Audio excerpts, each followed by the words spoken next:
Assalamualaikum warahmatullahi wabarakatuh. Di sini saya akan menjelaskan mengenai Cloud Computing Implementation, konsep teknologi informasi project oleh Aprilia Sukmadewi dengan nomor NIM 213307062 dari kelas 1C.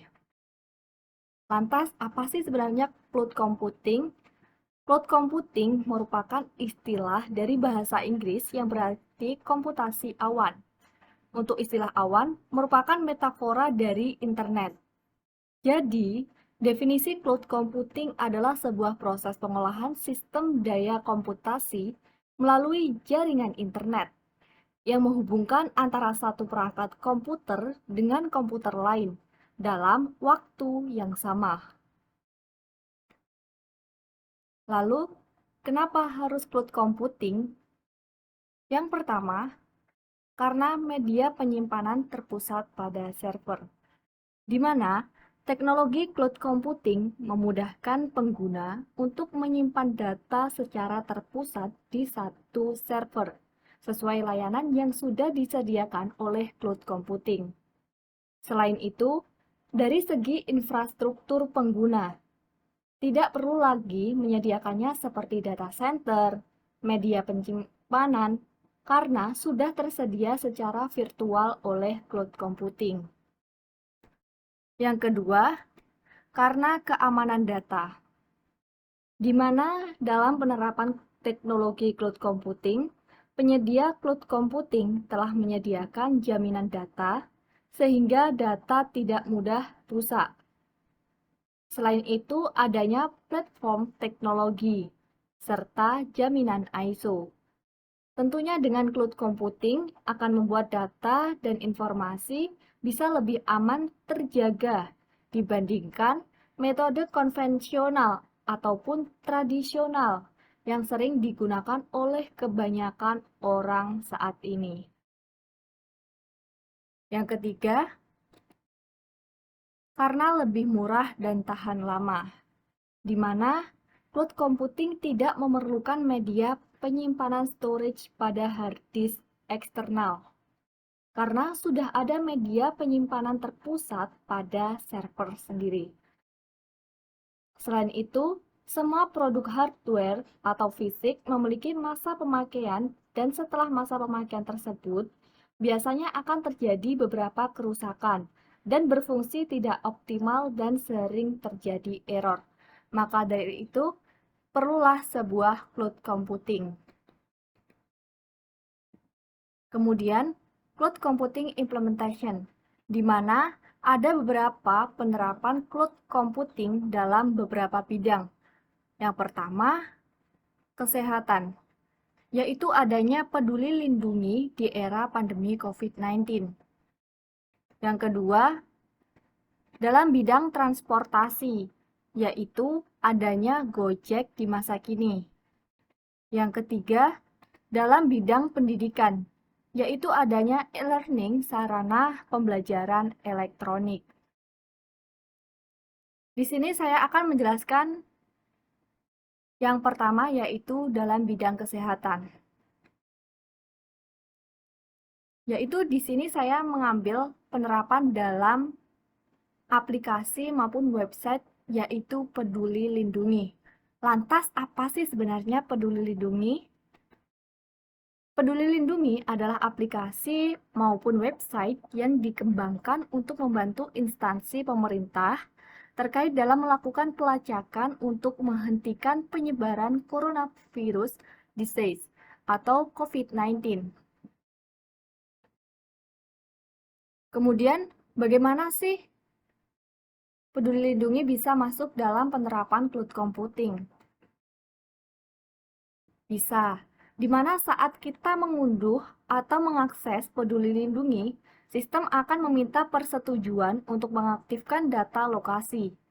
Dengan kondisi lokasi aktif, maka secara berkala aplikasi maupun website akan melakukan identifikasi lokasi serta memberikan informasi terkait keramaian dan zonasi penyebaran COVID-19. hanya dengan memanfaatkan jaringan internet. Selain itu, juga memudahkan pemerintah untuk mengidentifikasi siapa saja yang perlu mendapatkan penanganan lebih lanjut terhadap penghentian penyebaran COVID-19 tanpa melakukan pengecekan satu persatu secara manual. Serta Peduli Lindungi juga menjaga kerahasiaan data pribadi, di mana data disimpan aman dalam format terenskripsi dan tidak akan dibagikan kepada orang lain. Data hanya akan diakses bila Anda dalam resiko tertular COVID-19 dan perlu segera dihubungi oleh petugas kesehatan. Di mana maksud dari terenskripsi di sini yaitu data yang umumnya bisa diketahui oleh masyarakat pada umumnya karena tidak ada keamanan. Kemudian dengan adanya enskripsi ini, data menjadi aman. Next, yaitu dalam bidang transportasi. Di sini saya mengambil aplikasi atau website Gojek. Lantas, apa sih sebenarnya Gojek? Gojek merupakan sebuah perusahaan teknologi asal Indonesia yang melayani angkutan melalui jasa ojek. Perusahaan ini didirikan pada tahun 2010 di Jakarta oleh Bapak Nadiem Makarim, yang sekarang menjadi Menteri Pendidikan Republik Indonesia. Lalu bagaimana bisa Gojek masuk dalam penerapan cloud computing?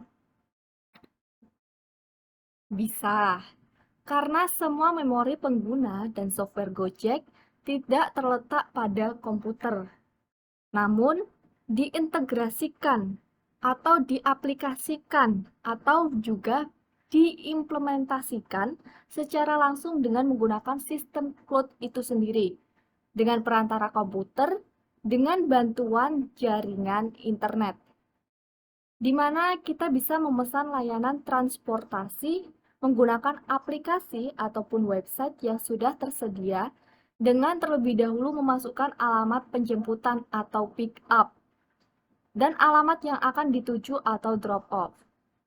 Selain itu, kita juga dapat memilih metode pembayaran, apakah ingin membayar dengan cash atau menggunakan GoPay. Kemudian Gojek akan memproses pesanan tersebut untuk melakukan pencarian driver terdekat.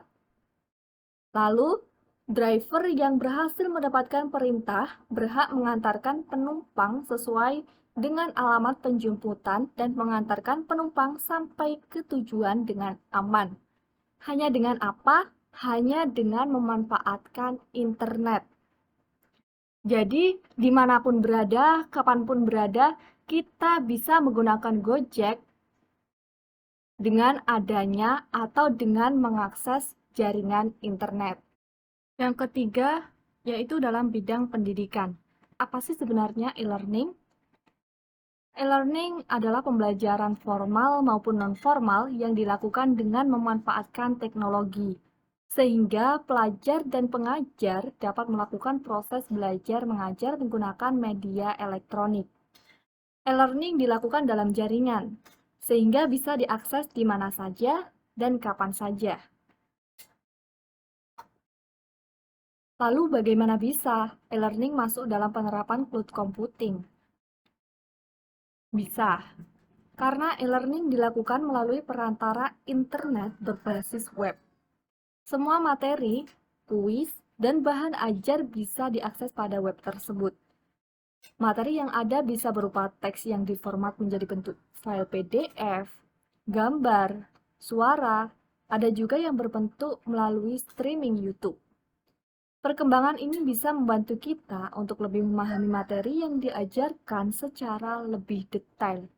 Karena kita bisa belajar sendiri di mana saja dan kapan saja.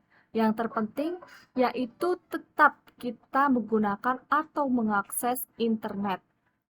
Selain itu, juga bisa menghemat uang. Karena apa? karena kita tanpa perlu membeli buku banyak untuk bisa belajar.